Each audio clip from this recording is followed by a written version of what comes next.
Përfytyroni një botë pa luftë. Një botë të çliruar nga krimi dhe urrejtja. S'ka më varfëri, ku gjithkush ka një shtëpi. Një botë ku katastrofat natyrore nuk ekzistojnë. Përfytyroni një botë pa padrejtësi dhe ndasi.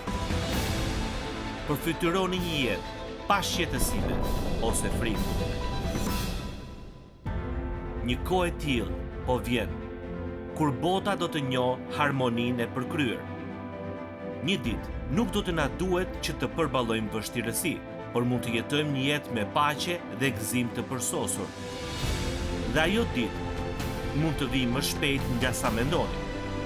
Ky është mijëvjeçari, epoka e artë që po vjen. Sot, Doktor David Jeremia na jep një pamje të mijëvjeçarit në mesazhin e tij. Epoka e vjetër në epokën e re. Pas pak, në moment vendimtar.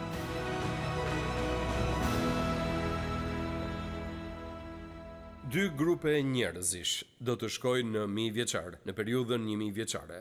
Ata prej nesh që janë rrëmbyer ose janë ringjallur, do të jenë aty me Jezusin.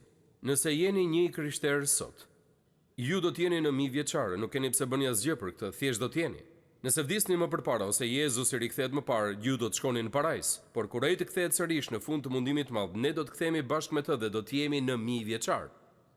Ne që jemi të ringjallur ose të rrëmbyer nuk do të vdesim kurrë, prandaj mos u shqetësoni për këtë. Ne do të banojmë me të për 1000 vjet dhe pastaj do të kalojmë në qiellin e ri dhe tokën e re dhe do të jemi me të përgjithmonë. Nuk ka më vdekje për ne, nuk ka më smundje apo mëkat, nuk ka më dhimbje, as vajtim. Nëse ju e keni pranuar Krishtin, e vetmja gjë që do dini për këto do të jenë ato që do të kenë mbetur nga kjo botë dhe nga ekzistenca jonë këtu. Sa po të futeni në përjetësi edhe të shkoni në parajs, gjithçka do të ketë kaluar. Kur ju të shkoni në 1000 vjeçar, do të jetoni për 1000 vjet në 1000 vjeçar dhe pastaj do të shkoni në parajs, si ju duket kjo. Dy grupet që do të shkojnë në 1000 vjeçar janë ata që janë shpëtuar gjatë periudhës së mundimit të madh ose që i kanë mbijetuar mundimit dhe njerëzit që do t'u lindin atyre familjeve gjatë mundimit. Këta njerëz do të përjetojnë jetëgjatësinë e ditëve të hershme të zanafillës. Unë do ta shpjegoj këtë pas pak. Ky është fokusi i këtij mesazhi. Disa prej këtyre të mbijetuarve të mundimit do të vdesin gjatë 1000 vjeçarit, por vdekja do të jetë vërtet shumë e rrallë dhe jetëgjatësia e njeriu do të zgjatet për shekuj me radhë. Më lejoni t'ju tregoj. Kur Perëndia e krijoi racën njerëzore, ai kishte në mendje përjetësinë. Vdekja nuk ishte pjesë e planit origjinal të Perëndisë për krijimin. Vdekja është rezultat i mëkatit, vdekja është rezultat i mosbindjes. Por Perëndia e ka vendosur përjetësinë në zemrat tona. Dhe madje edhe pas rënies, pasi Adami dhe Eva mëkatuan, njerëzit jetuan për një periudhë të gjatë kohore. Njeriu më i vjetër te zanafilla është Methuselahu. Ai jetoi gjithsej 969 vjet. Gati 1000 vjeçar të plot. Por ai nuk ishte i vetmi shembull i jetës së gjatë. Ai as nuk ishte i veçantë për këtë. Adami jetoi për 930 vjet. Dhe Sethi jetoi për 912 vjet. Dhe Jaredi, stër nipi i Adamit, jetoi për 962 vjet. A nuk do t'ju pëlqente të kishit një nip 962 vjeç? Lameku, babai i Noeut, ishte 777 vjeç kur vdiq.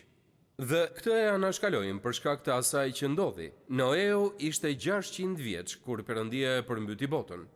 Ai jetoi edhe për 350 vjet pas përmbytjes dhe vdiq në moshën 950 vjeçare.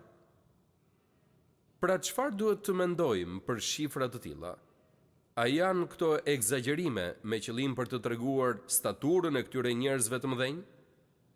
A janë ata rezultati i incidenteve në përkthimin e Biblës? E di që i keni lexuar këto mosha kur keni lexuar gjithë Biblën dhe keni menduar çfarë është kjo 900 vjeç? Dhe disa prej jush mund të kenë thënë kushdo që të jetojë 900 vjeç. Unë mendoj se asnjë nga këto shpjegime Nuk është i vërtet kur vjen puna te shkrimi, gjithmonë ka qenë besimi im i patundur se duhet i besojmë Perëndis në fjalën e tij. Që do të thotë se kur Bibla flet me gjuhë të qartë dhe na ofron shpjegime të arsyeshme për ato gjëra që thot, ne duhet ta besojmë. Dhe në këtë rast, Zanafilla na i prezanton këto jetëgjatësi të mëdha si informacione historike dhe ne duhet i pranojmë si të tilla. Por ju mund thoni, por doktor Jeremia, si mund të jetë e mundur që qenjet njerëzore të jetojnë kaq gjatë? Nuk e di me siguri, por po ju them disa shpjegime të mundshme. Mbase klima e tokës ishte aq më e ndryshme në ato ditë të hershme, sa që lejonte jetëgjatësi kaq të mëdha. Shumë studiues besojnë se ka pasur një lloj barriere në ajër ose çadre përreth tokës që e bënte atmosferën tonë më miqësore për jetën e gjatë. Diçka e ngjashme me shtresën e ozonit, mbase kjo lloj çadre u shkatrua dhe u shpërbë gjatë përmbytjes, mbase për këtë është përgjegjëse diçka krejt tjetër. Mbase materiali gjenetik ishte kaq i ri sa njerëzit ishin më të fuqishëm. Mbase hiri i Perëndis ishte kaq i freskët sa fëmijët e tij jetuan për shumë shekuj. Ajo që libri i zbulesës na e bën të qartë është se diçka ndodhi pas përmbytjes së Noeut. Jo vetëm që ndryshoi në mënyrë drastike struktura fizike e planetit ton, por edhe jetëgjatësia e jetës së njeriut u zvoglua jashtëzakonisht. Për shembull, Shemi, një nga djemtë e Noeut, jetoi për 600 vjet. Por nipi i Shemit, Shelahu, jetoi për 433 vjet. Terahu, që ishte babai i Abrahamit, jetoi për 205 vjet. Te Zanafilla 63, Perëndia e përshtati jetëgjatësinë e njeriut, ja se cila është deklarata e tij për këtë. Dhe Zoti tha, fryma ime nuk do të hahet gjithnjë me njeriun, sepse në shturjen e tij ai nuk është veç se mish. Ditët e tij do të jenë pra 120 vjet. Ciklet e jetës vazhdojnë që të bien derisa Mojsiu deklaron, ditët e viteve tona shkojnë deri në 70 vjet. Dhe për më të fortët në 80, por ajo që përbën krenarinë e tyre, nuk është veç se mundim dhe dëshirë për të dukur, sepse kalon me të shpejtë dhe ne fluturojmë tutje.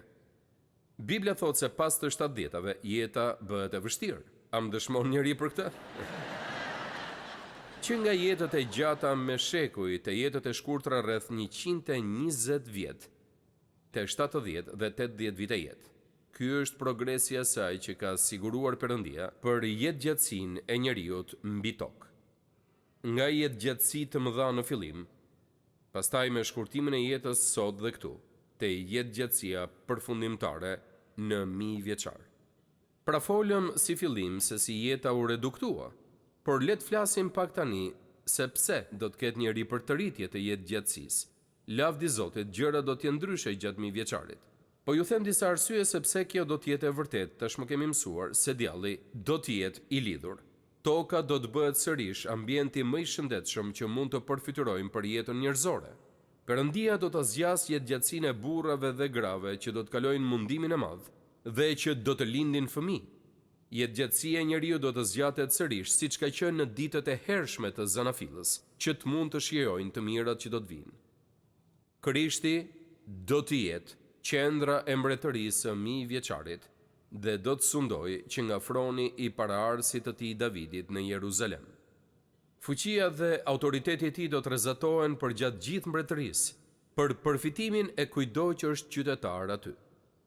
Në nivelin shpirtëror, kjo do të thotë se qengji i Perëndis do të riparojë efektet e mëkatit dhe të Satanit në botën tonë. Ai do të ripërtërijë atë që ka humbur dhe do të rivendosë çdo gjë që ju hoq njerëzimit pas mallkimit të parë dhe do të rikthehet qëllimi i tij për krijimin. Në një nivel praktik, kjo do të thotë se trupat tanë fizik nuk do të reflektojnë më pasojat e mëkatit. Ne nuk do të përballemi më me llojet e problemeve fizike me të cilat përballet bota sot. Isaia 29:18 Të shurdhët do të kuptojnë atë ditë fjalët e librit dhe të çliruar nga errësira dhe terri sytë të verbërve kanë për të parë. Isaia 35:5 dhe 6 Atëherë do të hapen sytë e të verbërve dhe veshët e të shurdërve. Atëherë Qalamani do të kërcej si një dre dhe gjuha e Mehmetit do të bërtas nga gëzimi. Jeremia 30:17 thot, po unë do të t'jap përsëri shëndet dhe do të të shëroj plagët e tua. Gjatë mbretërimit 1000 vjeçar të Krishtit, sëmundja dhe vdekja nuk do të ekzistojnë mes shenjtorëve të ringjallur dhe mes të mbijetuarve të mundimit të madh, dhe do të jenë raste shumë të rralla. Pra, kemi diskutuar për reduktimin e jetëgjatësisë dhe pastaj për ripërtëritjen e saj. Tani kemi shpengimin e jetëgjatësisë.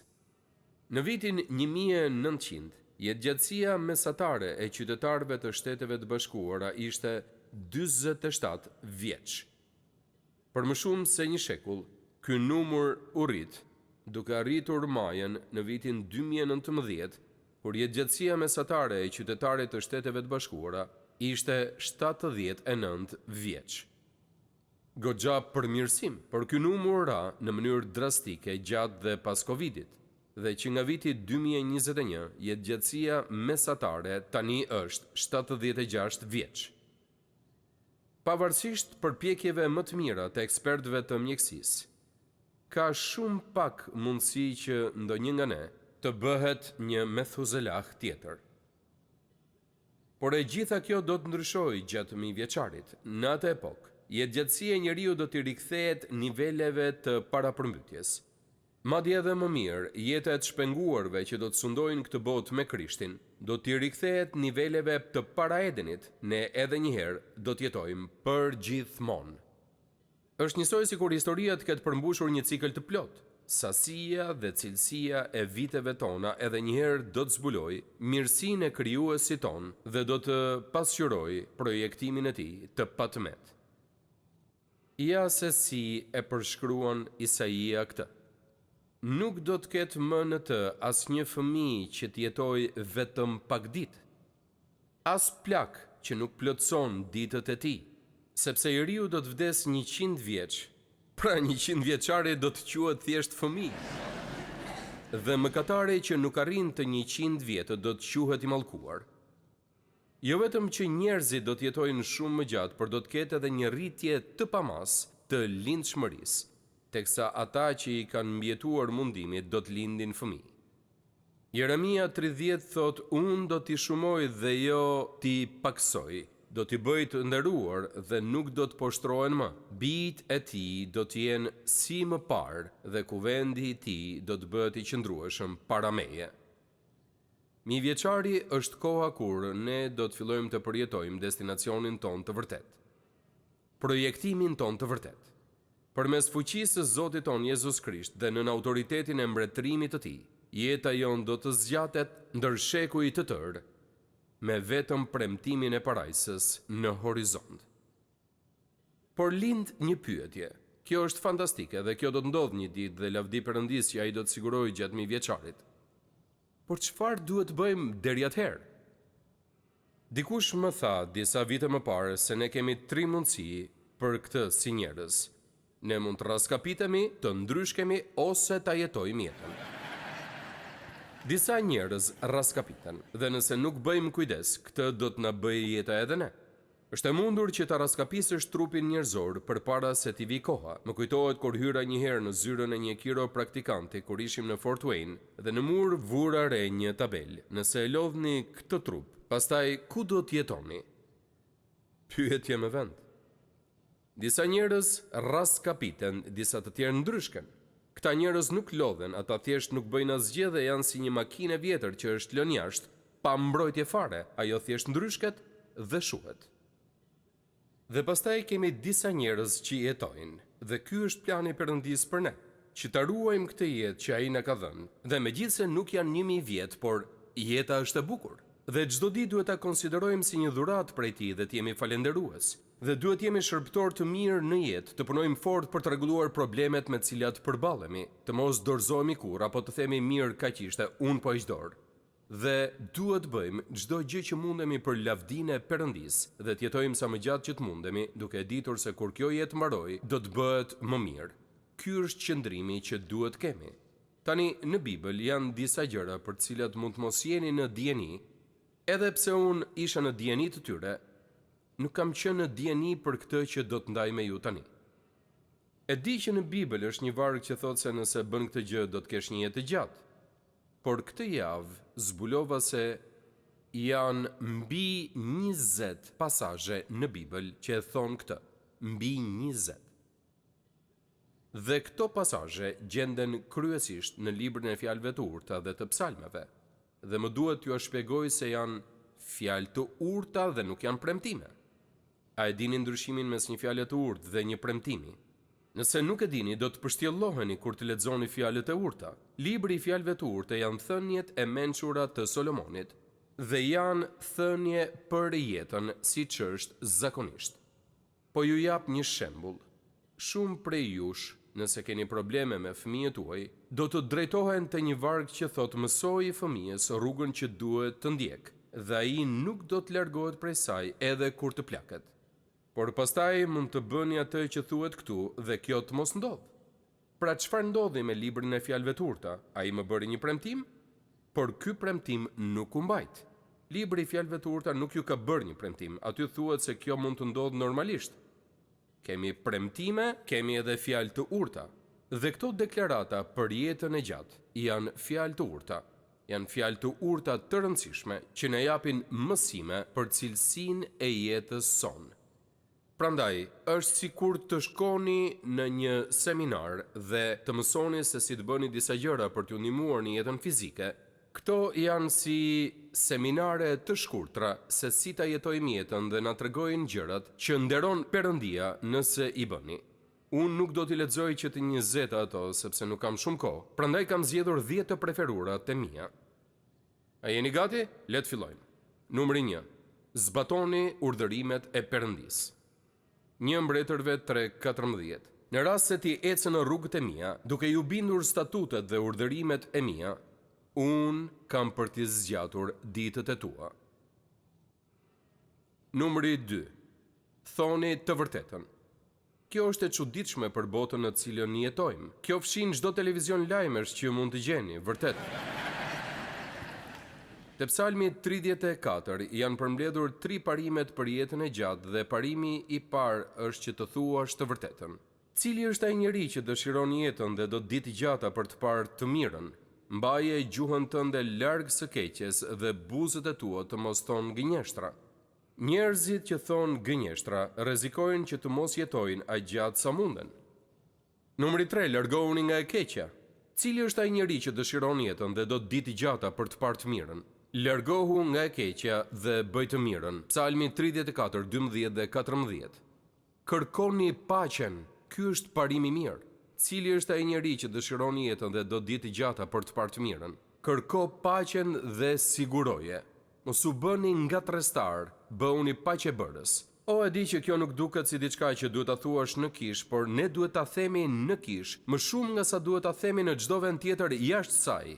Mos u bëni ngatrestar, bëhuni paqebërës. Tani e di që njihni ndonjë plak grindavec që mbase po kalon 100 vjeç, por ai përbën përjashtim.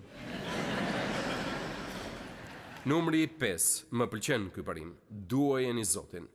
Psalmi 91 thot, duke qenë se ai ka vënë mbi mua dashurinë e tij, unë do ta çliroj, do ta ngop me jetë të gjatë. Kur ne duam Perëndin, Perëndia do të na ndihmojë të jetojmë gjatë. A e doni Perëndin? Mund thoni si mund ta dini se e dua Perëndin? E po ja se cila është përgjigjja, apo i shërbeni atij? Sepse ju e doni Perëndin duke i shërbyer atij. Nuk e shpika unë këtë, kjo thuhet në Bibël. Ja dhe e preferuara ime. Çmojeni urtësinë e Perëndisë. Fjalët e urta 3:16 thot gjatësia e jetës është në të djathtë të saj, pasuria dhe lavdia në të majtë të saj. Dhe fjalët e urta 4:10 thot dëgjoj birim, pranoj fjalët e mia dhe vitet e jetës sate do të shumohen. Vite më parë, po i shkoja për vizitë Timbiri, që luante futboll në Universitetin Shtetëror Appalachian.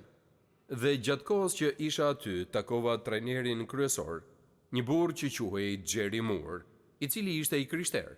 Dhe kur shkuam bashkë për drek, ai më tregoi një libër. një libër të vogël, dhe më tha se në atë libër ishin fjalët e urta dhe psalmet. Dhe i thash, a mund ta shohë? Pash dhe vura re se ishte shumë i vjetër, dalloi që kishte prej shumë kohësh dhe e kishte përdorur shumë. Dhe vura re se në atë libër ishte një kapitull nga fjalët e urta dhe 5 kapituj nga psalmet. Dhe nëse do të lexoje çdo ditë nga programi i përditshëm, do të lexoje psalme dhe fjalë të urta gjatë gjithë muajit. Dhe më tha se kishte 12 vjet që e bënte këtë. Ai kishte lexuar psalme dhe fjalë të urta çdo muaj për 12 vjet. Dhe në atë libër ishin disa foto të futbollistëve të tij për cilët po lutej në veçanti. E pyeta nëse mund të gjeja kopje të atij libri dhe më tha se nuk botohej më. Dhe mësova se botues ishte shtëpia Tindel. Shkova që ti takoja dhe i pyeta nëse mund të vazhdonin botimin e tij. Ata pranuan ta bënin. Dhe libri u botua me përkthimin e ri dhe ne krijuam versionin ton të librit me kapak lëkure me titull Një jetë e fokusuar.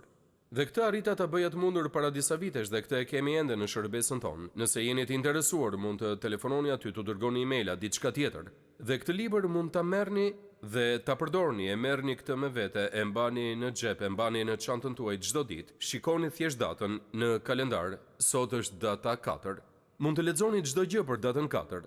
Dhe kur e bëni këtë, do të lexoni një kapitull të tërë nga fjalët e urta dhe lexoni 5 kapituj nga psalmet dhe do të ecni mirë derisa të arrini te psalmi 119 te leximi i përditshëm, për cilin do t'ju duhet të merrni pushim gjysmën e ditës për ta lexuar. Por po ju tregoj se çka mësuar. Psalmet ju mbajnë të lidhur me Perëndin në adhurim dhe për lëvdim. Fjalët e urta ju ndihmojnë të kuptoni se si të silleni me njerëzit. Pra nëse po lexoni psalme dhe fjalë të urta për çdo ditë, muaj pas muaji, atëherë do të mësoni urtësi. Dhe Biblia na thot, nëse e çmoni urtësinë e Perëndis, vitet e jetës suaj do të jenë të shumta. Çfarë vërtet e mrekullueshme që është kjo. Numri 7 thot, ki frikë Zotin. Frika e Zotit i zgjat ditët. E di që shumë njerëz ja dobësojnë paksa rëndësinë këtij premtimi dhe thonë, frika e Zotit nuk do të thotë që të kesh frikë nga Zoti, por që të kesh frikë nderim ndaj Zotit. Dhe kjo është e vërtet, por gjithashtu ka kuptimin që të kesh frikë nga Zoti. E dini është e nevojshme të kesh dikën në jetë të cilin ta kesh frikë, në kuptimin e mirë. Dhe Perëndia do që ne ta kemi frikë atë, me nderim dhe adhurim, por gjithashtu duhet të dimë se ai është dikush me cilin nuk mund të ngatrohesh. A mund ta them në këtë mënyrë? Mos u ngatroni me Perëndin. Numri 8. Dhe ky ka për të qenë i vështirë për të gjithë ne, dhe mund të duam që ta vendosim atë në fund të listës. Kontrolloni gojën tuaj. Kush kontrollon gojën e tij, mbron jetën e vet. Por ai që i hap shumë buzët e tij shkon drejt shkatrimit. Kjo është ajo që na thot Shkrimi, a nuk është e vërtetë? Nëse e kontrolloni gojën, keni mundësi për një jetë gjatë, por vazhdoni të jepni gojës në mënyrë të gabuar dhe do të shkatroni çdo gjë. Kultivoni për ulësi të vërtetë. Fjalët e urta 22:4. Çmimi i përvojtërisë është frika e Zotit, pasuria, lavdia dhe jeta. Tani përulësia është një gjë shumë e keq kuptuar dhe gjithmonë kam frikë të flas për të, se do të filloni të mendoni se e di se çfarë është apo që jam i përulur. Sapo filloni të flisni për përulësinë dhe përpiqeni të tregoni njerëzve se ç'është, humbisni përulësinë tuaj. Ju bëheni si ai njeriu që shkroi një libër me titull 10 njerëzit më të përulur në botë dhe si unë i zbulova 9 të tjerët. E dini, nuk do ta donit këtë. Por përulësia është diçka për cilën Biblia ka shumë për të thënë, dhe një nga gjërat më të thjeshta që mund të them për këtë është se përulësi nuk do të thotë ta mendosh veten më pak, por që të mendosh më pak për veten. Ka një ndryshim të madh mes këtyre të dyjave. Numri 10. Nderoni prindrit tuaj. Ky është parimi më i famshëm në listë dhe e kam lënë për në fund. Ndero baban tënd dhe nënën tënde, ky është urdhërimi i parë me premtim, që ti të jesh mirë dhe të jetosh gjatë mbi dhe. Dhe këtë nuk duhet ta bëjmë vetëm kur po rritemi në drejtimin e tyre, por edhe pasi të martohemi. Nderojeni prindrit tuaj, duajini prindrit tuaj. Ndonjëherë kjo është e vështirë. Kërkon të jepni diçka nga vetja. por Bibla i nderon ata që i nderojnë prindrit e tyre.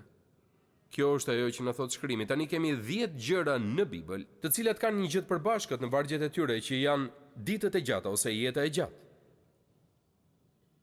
Organizata Botërore e Shëndetësisë raporton se 166.000 njerëz vdesin çdo ditë. Shkaku kryesor i vdekjeve në botë janë sëmundjet e zemrës, që pasohen nga ishemia, sëmundjet e mushkërive, sëmundjet neonatale dhe Alzheimeri. Kemi nga të gjitha llojet e shkaqeve të vdekjes dhe lloj-lloj artikujsh, por shkaku i vërtet i vdekjes është mëkati. Bibla na thot, shpirti që mëkaton do të vdes. Romakëve 6:23 thot sepse paga e mëkatit është vdekja. Vetëm doktori i madh mund të na japë shërim të përjetshëm të trupit, mendjes dhe shpirtit. Dhe ju nuk mund ta njihni bekimin e mijëvjeçarit nëse nuk zgjidhni problemin e mëkatit tuaj. Mënyra për të jetuar përjetësisht është ti kërkoni Jezus Krishtit të vijë në zemrën tuaj, ti thoni që u vjen keq për mëkatin tuaj dhe që doni të bëheni të krishterë. Kur ju bëheni të krishterë, merrni të gjitha përfitimet e të qenit i krishterë, të gjitha këto gjëra për të cilat folëm sot, dhe mbi të gjitha këto keni dhe parajsën. Prandaj, pyetja ime e fundit për ju është kjo: a jeni të krishterë? Nuk dua të them nëse shkoni në një kishë të krishterë apo jeni rritur në një familje të krishterë, a jeni të krishterë? Nëse jo, pse jo? Mënyra si të bëheni të krishterë është duke bërë një lutje të thjeshtë dhe duke i kërkuar Jezus Krishtit të vijë dhe të jetojë në zemrën tuaj. Dhe këtë ta thoni me gjithë zemër, ta konfirmoni në zemrën tuaj dhe të vendosni në shpirtin tuaj që do të jetoni për të që tani je tutje. Do të mund të bëni gjërat për cilat folëm sot dhe do të mësoni se çfarë do të thotë të jetosh jetën e krishterë. Prandaj jam këtu për t'ju thënë se nëse nuk jeni të krishterë, ju mund të bëni të tillë sot. Ky mund të jetë fillimi i udhëtimit tuaj drejt mijëvjeçarit. Ai fillon sot. Epoka e ardhë sot po ju shfaqet në horizont, por ajo fillon tani, kur e pranoni Jezusin.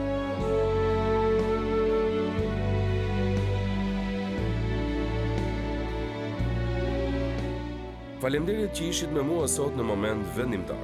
Sa më shumë që e studiojmë fjalën e Perëndis, aq më shumë e kuptojmë që Perëndia ynë i dashur dëshiron të ketë një marrëdhënie personale me gjithë secilin prej nesh.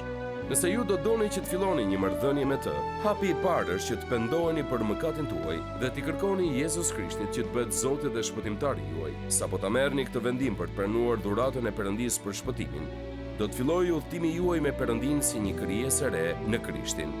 Nëse sot e keni marrë këtë hap besimi, ju inkurajoj që ta ndani vendimin tuaj me të krishterë të tjerë në një shërbes të besueshme apo te një kishë zonës dhe që të vazhdoni të rriteni në besimin e sapo gjetur.